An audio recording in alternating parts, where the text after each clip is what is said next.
नमस्कार, आप देख रहे हैं मीडिया हलचल। मैं हूं आपके साथ पूजा यादव। उत्तर प्रदेश में चुनाव को लेकर बीजेपी ने अपनी रणनीति बिल्कुल फिर से क्लियर कर दी है और रणनीति में बदलाव के तहत ही अब नेताओं की बयानबाजियां भी लगातार सामने आ रही हैं। उत्तर प्रदेश में चुनाव जीतने के लिए तमाम नेताओं की ओर से बयानबाजियां तो जारी है, लेकिन इस बीच एक बयान का सबसे ज्यादा जिक्र हो रहा है और इस बयान के बाद में लगातार चारों तरफ चर्चाएं भी हो रही है और लगातार अंदाजा ये लगाया जा रहा है कि आखिरकार बीजेपी ने फिर से अपने उसी एजेंडा पर काम करना शुरू कर दिया है जो एकदम लास्ट ऑप्शन बीजेपी के पास में रहता। जब कुछ नहीं बचता तो बीजेपी इसी एजेंडा पर काम करती है चुनाव जीतने के लिए। तो एक बार फिर से हिंदुत्व के एजेंडा पर बीजेपी ने आगे बढ़ते हुए बयानबाजियां शुरू कर दी हैं। सीएम योगी आदित्यनाथ से लेकर अमित शाह तक सबकी बयानबाजी अब इर्द गिर्द ही इसके घूम रही है।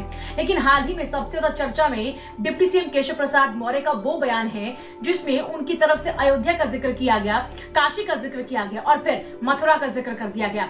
उनकी तरफ से कहा गया कि काशी अयोध्या में मंदिर निर्माण जारी है, मथुरा की तैयारी है।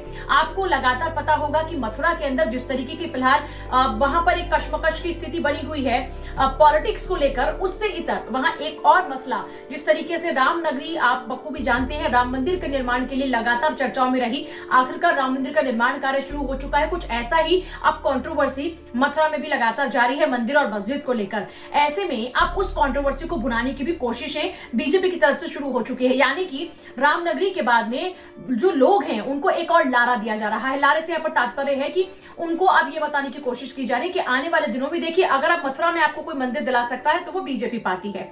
ऐसे में उनका ये बयान यही दर्शाता हुआ नजर आता है कि हिंदुत्व के एजेंडा पर अब खुद डिप्टी सीएम केशव प्रसाद मौर्य ने भी झंडा उठा लिया है। अब तक सीएम योगी आदित्यनाथ ही हिंदुत्व के लिए जाने पहचाने जाते रहे। उनकी बयानबाजियां, उनके बोलने का अंदाज हमेशा से इसके ही इर्द गिर्द रहा हिंदुत्व के एजेंडा के और लगातार वो ऑन डिमांड भी चुनाव प्रचार के दौरान में रहे। लेकिन अब डिप्टी सीएम केशव प्रसाद मौर्य ने भी जब झंडा उठा ही लिया है हिंदुत्व का, तो ऐसे में उनकी बयानबाजियां भी लगातार जारी हैं। अपने बयान पर कायम रहते हुए वो फिर से दोहराते हैं कि उन्हें भगवान शिव से प्यार है, उन्हें भगवान श्री राम से प्यार है और उन्हें भगवान श्री कृष्ण से भी प्यार है। ऐसे में उन्हें इस बात से कोई परहेज नहीं है। उन्होंने जो भी कहा बिल्कुल सही कहा है। अपने बयान पर इसका मतलब वो लगातार कायम है। प्रयागराज में कार्यक्रम में पहुंचे थे, यहीं पर ही मीडिया कर्मियों ने उनसे सवाल पूछा तो उनकी तरफ से स्पष्ट शब्दों में कहा गया कि उन्हें अपने इस बयान से कोई परहेज नहीं है। वो अपने बयान पर कायम है क्योंकि उनकी आस्था है भगवान श्री कृष्ण के प्रति। तो ऐसे में जब उनकी आस्था भगवान श्री कृष्ण के प्रति है तो वो क्यों अपने बयान से मुंह मोड़ लें या फिर क्यों उससे पीछे हट जाए।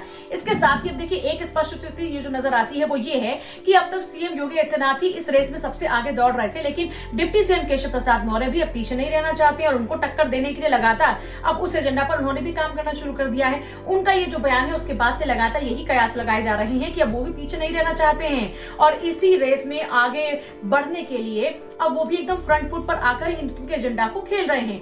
इसके अलावा जिस तरीके से वो जाली वाली टोपी का जिक्र करते हैं और जाली वाली टोपी के जरिए वो बताने की कोशिश करते हैं कि पहले यहाँ पर जाली वाली टोपी वाले लोग आया करते थे, उगाही किया करते थे, लेकिन बीजेपी सरकार ने बुलडोजर चलवा कर उनकी जमीनों पर, उनकी संपत्तियों को जिस तरीके से उस पर कब्जा किया है, उनको वापस लिया है, उससे एक बात तो स्पष्ट है कि बीजेपी की सरकार बेहतर तरीके से काम कर रही है। इससे एक मैसेज बड़ा कंफर्म है अब लोगों के बीच में कि फिर से हिंदुत्व के एजेंडा पर बीजेपी ने अपना काम शुरू कर दिया है और उसका झंडा केशव प्रसाद मौर्य ने भी उठा लिया है।